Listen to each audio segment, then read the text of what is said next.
How is it? It's awful. It's terrible. It's the worst thing I've ever eaten. I'm not even a fan of kimchi. 1, 2, 3, 4.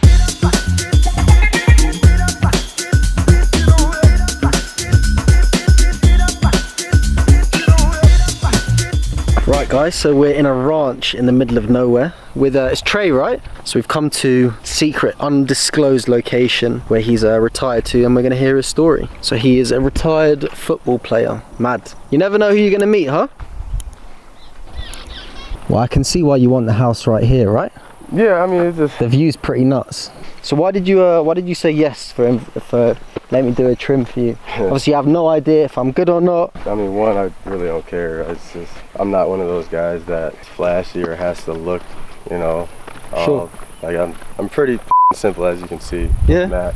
Like the quiet life. Yeah, and you caught me in a good mood. Yeah, usually it's not. Well, you'll be my first NBA player I've ever, NFL player, sorry. What does it stand for, NFL? Not for long. Not for long. Football League, but not National for long. Football Yeah. League. Do you want to introduce yourself, who you are? It's Trae Waynes. Do you want me to say anything else? Like, yeah. You know. And how long did you play football for? Shit, I've been playing football for probably over 20 years, professionally 7. And you've just retired, right? Yeah, retired about 2 weeks ago, officially. I played for Minnesota for 5 years and Cincinnati for 2. The first one I usually ask is, what has been your greatest adventure you've had in life so far? I mean, for one, you could say, you know, the NFL career, playing in the NFL, experiencing that. 2, being a parent. Yeah. You know. I hear that one a lot. Yeah, so how many kids have you got? I got 3 daughters. Oh wow. So it's like, that's a handful, huh? Yeah, and it's, you know, that's a challenge, you know, in its own. So I would say that. And then maybe, honestly, just walking away from the game. You know, that was a big thing with a lot of, you know, my friends and, you know, former teammates and, you know, coaches. They were like, and like even, you know, with my agent, like they were kind of confused why I was walking away, I guess in my prime, I guess, you know, because I'm fairly young still. And 29, man, you're young. Yeah, so, you know, I could easily keep playing if I wanted to, so.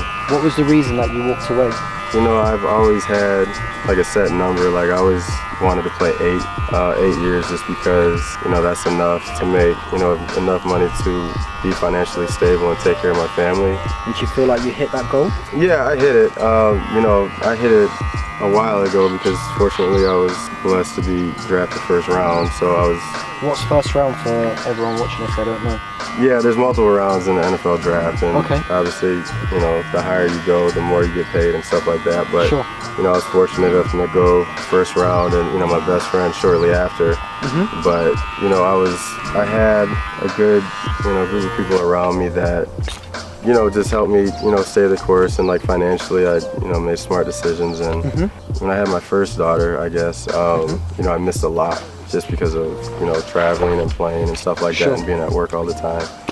And, you know, a lot of people don't realize how much, you know, time we put into it. It's your life, right? Yeah, so I mean, that was hard, being away and like missing a lot of her stuff from her earlier years. And you know, I told my wife, I was like, I didn't want to have any more till I was done, just because, you know, I wanted to be there for, you know, a lot of the stuff they were, you know, doing. So that was, you know, another reason. But, you know, also, like, I was never one, think about it as, like, you know, football's an end-all, be-all, like, you know. Providing for your family. Yeah, it was just something, you know, I was able to do and, you know, live out a childhood dream. And when you play the game for, you know, as long as most of us do, injuries happen. And, yeah, I had multiple concussions, but, you know, unfortunately, when I came to Cincy, you know, the injury bug just kind of hit me pretty hard. I tore my pec the first year, my pectoral muscle. Oh, wow. Yeah, like, I think there was like an inch hanging off of it. And an inch hanging off? Well, hanging, like, keeping it together. Oh, wow. Yeah, so, like, I missed the whole season because of that. Do you still get paid if you miss the season or not? Yeah, I mean, you're contracted, right? Yeah, but I mean, there's a lot of weird stipulations, but yeah, fortunately I still got paid because I got injured at work. But so what would you say your greatest challenge you faced in life is? Raising 3 girls. Raising 3 girls, yeah? That's a challenge and an adventure, right? say? I would say navigating playing at a professional level, just because, you know, I say normal very loosely because somebody who's not necessarily in the spotlight 24/7, you know, has millions of people like watching games and stuff like that. I would say just learning how to navigate being yourself at this amongst kind of, all of that. Yeah, just because despite what you do, you're always under a microscope. And sure. Is that why you moved out here, to be less under a microscope? Yeah, I mean, I've never been somebody who liked attention. Sure. And you just know, football was your career, and that's it is my job. Yeah, and you know, I love the game, but you know, the one thing I didn't like about it was, you know, the realities that came with it. Sure. And you know, just how did you overcome those realities? Like I said, I stay to myself. I have a good friend group, you know, my family, them, but you know, you just got to learn how to block a lot of that out, because you know, for example, like that's like you, let's say, you know, you cut somebody's hair, somebody watches you cut hair, and they just, you know, you do one little thing wrong and they're calling for your job. Oh yeah, I get it all the time, man. You know, that kind of stuff. And then like, you know, things that you can't control sometimes, like what if, you know, let's say you worked at a barber shop and, you know, the owner came in and said, oh, we're trading you to, you know, Utah for a cheeseburger, and you can't do anything about it. Yeah. You know, so it's just, I would say a lot of the outside world doesn't really see, like they see it, but they don't really understand it. They don't know what happens behind closed doors. Yeah, they don't know. But it's like I said, just trying to navigate the business side of the NFL itself on top of all the expectations that, you know, millions of people that you've never even met or know about have for you. Yeah. And it's just, you know, it all adds up, but like I said, just learning how to navigate that. We're coming up to the end of your trim, and it's my favorite question I like to ask everyone that allows me to cut their hair. If you had a 15-year-old version of yourself in front of you, what advice would you give that young man? I would say just be more open to other ventures outside of sports. Well, I mean, it also just depends on how, you know, you grow up. And of course, yeah. You know, both my parents. You in particular. Yeah, like, so both my parents, they were, you know, guidance counselors in the school system, and you know, I was always raised to, you know, school first and all that stuff and take it serious. But you know, growing up, where we grew up, you know, sports was the thing. You know, we didn't really have any, you know, professional athletes, you know, before me that, you know, we were personally able to see and show us the way and stuff like that. So we were kind of just figuring it out on our own. But you know, like I said, I would say just be more open to, you know, things outside of sports, because you know, after meeting, you know, a lot of people, you know, through sports and you know, in the outside world, it's like the people I know that are more successful than a lot of my friends that are professional athletes never touched a football or never played sports, or you know, never did something like that. You know, a lot of them are entrepreneurs and stuff like that. So I would say just be more open and explore more business options, because so it's like there's more money out there outside of athletics, and you know, a lot of kids, that's all they know, that's all they see. Sports, yeah. So it's like, you know, there's other options other than just being a superstar. There are other options outside of, you know, love that, man, being a superstar, and you know, explore those. Cool. How's Appreciate it, man. Fresh, huh? Yeah, I like it. I mean, I want to show you the back. Yeah, I'm cool with it, man. I mean, like I said, I'm pretty simple. You know, as long as she likes it, I like it. I don't care. But as long as the missus checks, that's good. Well, thank you for trusting me, man. Yep. And thank you for telling me your story. Thank you again, brother. No, thank you. Can you say your name one more time so everyone knows? Yep. I'm Trae Waynes, and you know, thanks for hooking me up. My pleasure, man. Cool. Awesome, bro.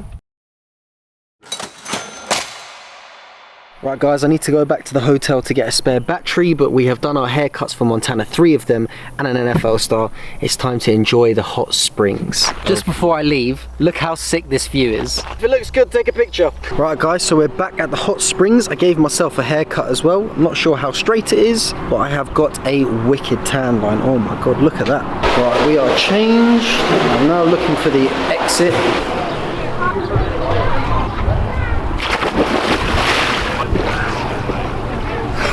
So I'll give it to them. The springs are pretty hot.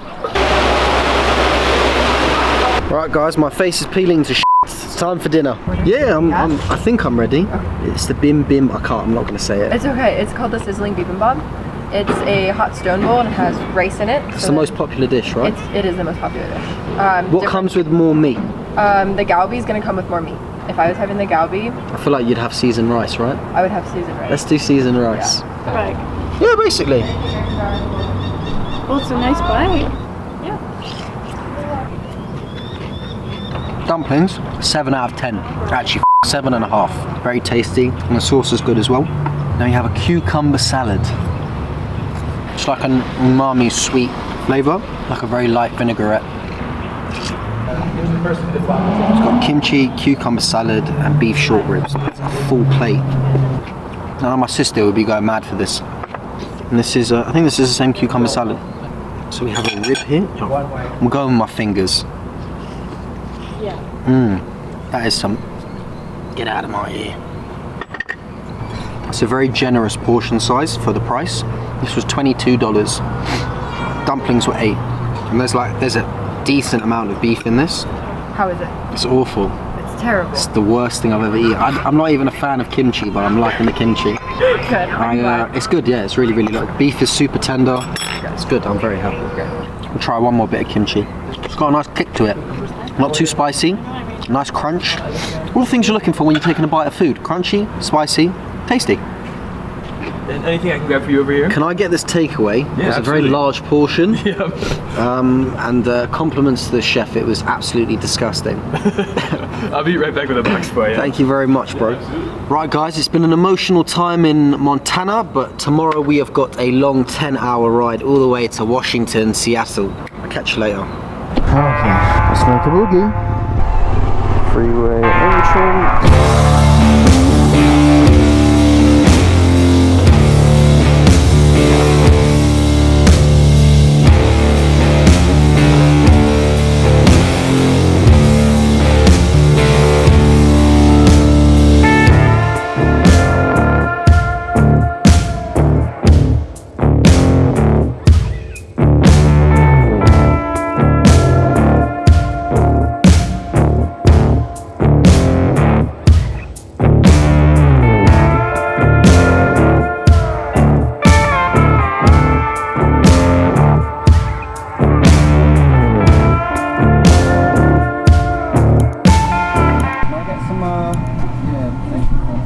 Do you guys have any like ketchup or anything? I do. Thank you.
Yeah, I can move in a sec. This is my landlord's, and he has a really hard time getting in. Okay. Sorry. How you doing, bro? Nice to meet you. Good. Ciao. Oh.